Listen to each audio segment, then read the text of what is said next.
Mungkin berita-berita tadi sangat jarang terekspos, tapi dari berita tadi kita bisa tahu bahwa bagi beberapa orang, tahlilan sudah dianggap sebagai ritual atau kegiatan yang wajib dilaksanakan. Saya juga pernah dengar tetangga saya ngomong, katanya kalau orang tidak menahlili orang tuanya yang sudah meninggal, berarti dia durhaka sama orang tuanya dan menjadi anak yang gak berbakti. Bahkan ada yang bilang, orang meninggal kok gak ditahlili, kayak hewan yang mati dikubur begitu saja. Nah, bagi mereka yang menganggap seolah tahlilan itu wajib dan harus dilaksanakan, mereka tuh biasanya berusaha ngadain tahlilan seberapapun kemampuan finansialnya. Bagi sebagian orang yang tidak mampu, mereka tuh sampai rela hutang-hutang, ngeluarin uang tabungan, bahkan sampai melakukan aksi-aksi yang justru bertentangan dengan agama dan merugikan orang lain. Di video kali ini kita akan bahas masalah tahlilan dan berkat yang sebagian orang dianggap wajib dilaksanakan dan dampak sosial ekonomi yang mungkin terjadi. Dan disclaimer dulu, di sini kita gak bahas hukum diperbolehkan atau tidaknya tahlilan. Dan biar tidak dituduh-tuduh Wahabi, saya hidup di lingkungan bermasyhab Syafi'i dan berakidah Asy'ariyah. So, simak videonya sampai akhir biar kita gak ribut masalah berkat. Setiap saya ingin mengadakan tahlilan, saya tidak ada dana untuk mengadakan makanan dan yang lainnya. Saya hanya mengamplopkan 6 atau 7 orang untuk 40 atau 100 harinya almarhum abah saya. Tetapi tetangga bilang, saya tidak kasihan dengan bapak sendiri.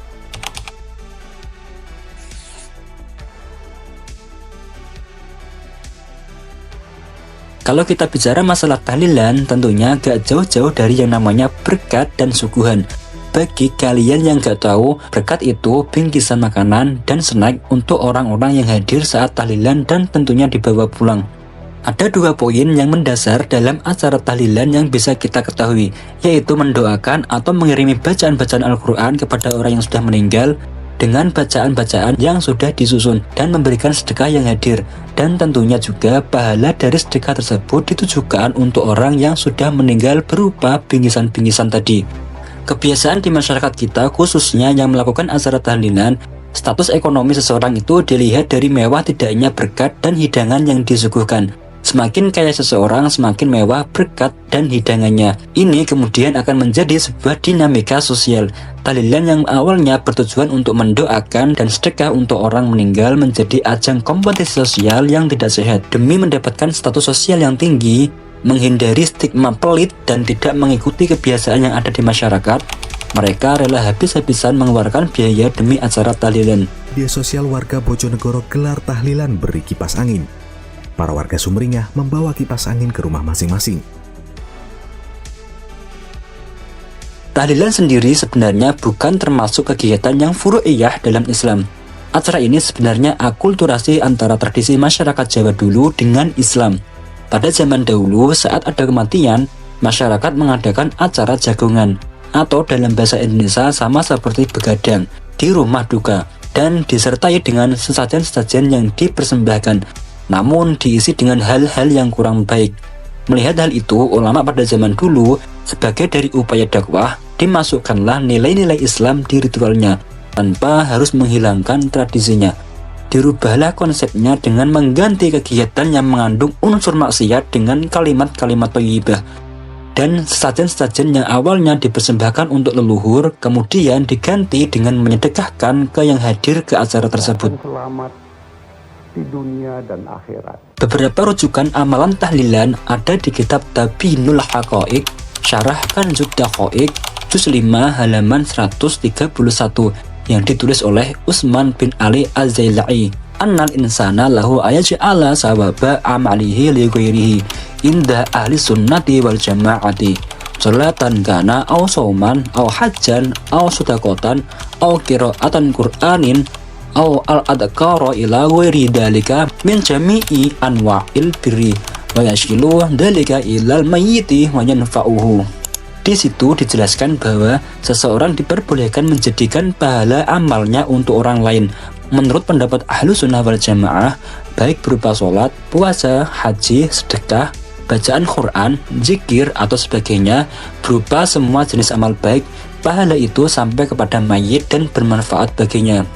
Kemudian untuk spesifik sedekah untuk si mayit, mereka berpedoman pada hadis riwayat Aisyah radhiyallahu anha, anna rajulan atan nabiyya sallallahu alaihi wasallam faqala ya Rasulullah inna ummi yaqtulitat nafsaha wa lam tushi wa adunnuha law takallamat tasaddaqat aflaha ajrun in tasaddaqtu anha. Qala na'am.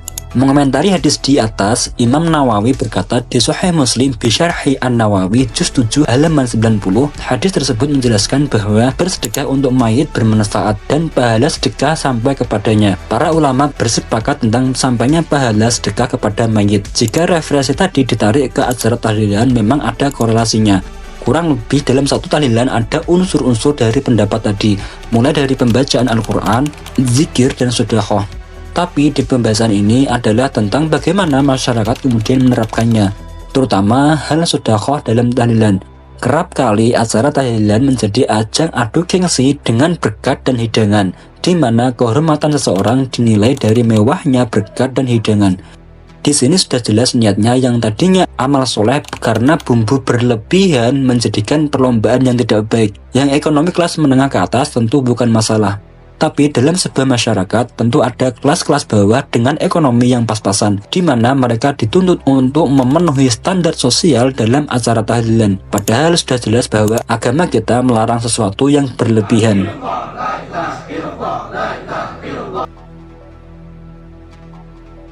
Dalam buku The Legend of Java, Giles menjelaskan bagaimana tradisi ini berfungsi sebagai bentuk solidaritas sosial, tetapi juga bisa menjadi beban individu yang kurang mampu. Di dalam sebuah masyarakat tentunya ada perbedaan kelas ekonomi, dari menengah ke atas sampai menengah ke bawah, di mana mereka berkumpul menjadi satu di acara tahlilan. Keluarga yang mampu secara ekonomi dapat mengadakan tahlilan yang lebih besar dan mewah, sementara keluarga yang kurang mampu harus berusaha keras untuk mengikuti standar tersebut. Akibatnya muncul perbedaan status sosial yang semakin jelas antara yang kaya dan yang miskin. Seorang yang miskin akan rela melakukan apapun untuk memenuhi standar sosial dalam hal hidangan dan berkat tadi. Mereka mungkin akan merasa malu karena tidak mampu mengadakan tahlilan yang layak, atau mendapat stigma negatif dari masyarakat yang dianggap tidak menghormati leluhur atau tidak peduli dengan nilai-nilai keagamaan. Ketika suatu keluarga, terutama orang yang ekonomi di bawah tadi, harus mengalokasikan dana besar untuk tahlilan, mereka mungkin akan kesulitan untuk memenuhi kebutuhan pokok lainnya, seperti pendidikan anak, kesehatan, atau bahkan makan sehari-hari. Misalnya gini, ada seorang janda yang ditinggal wafat suaminya, dan si janda tersebut mempunyai 2 anak misalnya. Biaya yang seharusnya lebih diprioritaskan untuk pendidikan dan kesehatan anak, untuk makan sehari-hari, lalu harus dialokasikan untuk biaya tahlilan, yang katanya sedekah dan pahalanya untuk si bapak. Padahal sebenarnya jika benar-benar untuk memenuhi esensi dari tahlilan, bisa dengan mendoakan sendiri si bapak tadi, lalu uangnya untuk biaya anaknya ke sekolah atau nyantri supaya pintar dan bisa mendoakan bapaknya. Kan ada 3 amalan yang tidak terputus pahalanya setelah meninggal dunia. Amalan tersebut salah satunya adalah anak soleh yang mendoakannya. Atau mungkin jika memaksakan tetap mengadain tahlilan, ya semampunya saja. Ada air putih, ya air putih saja, dan kue seadanya. Seperti kata Gus Fahrur di NU Online, ia menegaskan bahwa tahlilan bisa tetap dijalankan cukup dengan sajian air putih dan kue seadanya. Tidak perlu memberatkan sahibul musibah yang kondisi ekonominya tidak mampu. Di beberapa daerah mungkin tetangga memberi bantuan kebutuhan pokok dan lainnya, ya itu bagus untuk membantu keluarga duka. Tapi ya jangan sampai berharap keluarga duka membalasnya dengan hidangan tahlilan yang sesuai dengan bantuan yang diberikan. Sebenarnya ini tugas pemuka agama, terutama di daerah-daerah yang memimpin acara tahlilan, untuk memberi pengertian bahwa tahlilan itu bukan sesuatu yang wajib, dan kalaupun dilaksanakan sewajarnya dan semampunya saja, bukan malah menjadi adu gengsi dan akhirnya memberatkan orang yang ekonominya rendah. Kalau Anda tidak mampu, Anda tidak usah melakukan itu semua. Cukup Anda doakan sebanyak-banyaknya. Kalau Anda punya sapi, sembelih sapi. Nggak punya kambing, ayam. Kalau tidak, telur dadar ceplok 1 bagi tetangga. Niat karena Allah, untuk sedekah saudara, untuk sedekah orang tua, sah. Jadi Anda tutup telinga Anda dari kata orang. Inilah menjadikan salah, sehingga tahlilan menjadi salah. Kehilangan seseorang yang dicintai adalah pengalaman emosional yang sulit. Dengan adanya tahlilan, keluarga almarhum merasa tidak sendirian dalam menghadapi kesedihan mereka. Kehadiran tetangga dan kerabat memberikan rasa dukungan moral dan emosional yang dapat membantu mereka melewati masa-masa sulit. Tahlilan seringkali dihadiri oleh keluarga, tetangga, dan masyarakat sekitar. Acara ini menjadi ajang pertemuan yang mempererat hubungan sosial. Dalam kehidupan sehari-hari, kesibukan seringkali membuat orang sulit bertemu dan berinteraksi. Melalui tahlilan, hubungan antar anggota masyarakat tetap terjaga, sehingga solidaritas dan kekompakan semakin kuat.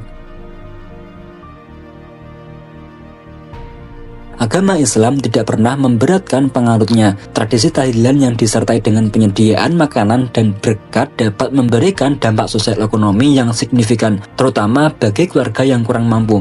Beban finansial, tekanan sosial, kesenjangan ekonomi, hingga pergeseran makna tradisi adalah beberapa konsekuensi negatif yang bisa terjadi. Untuk mengatasi hal ini, diperlukan perubahan pola pikir dan pendekatan yang lebih sederhana serta fleksibel dalam melaksanakan tradisi ini. Dengan menekankan esensi doa dan kebersamaan, tahlilan bisa tetap menjadi ajang ibadah yang bermakna tanpa harus menjadi beban bagi siapapun. La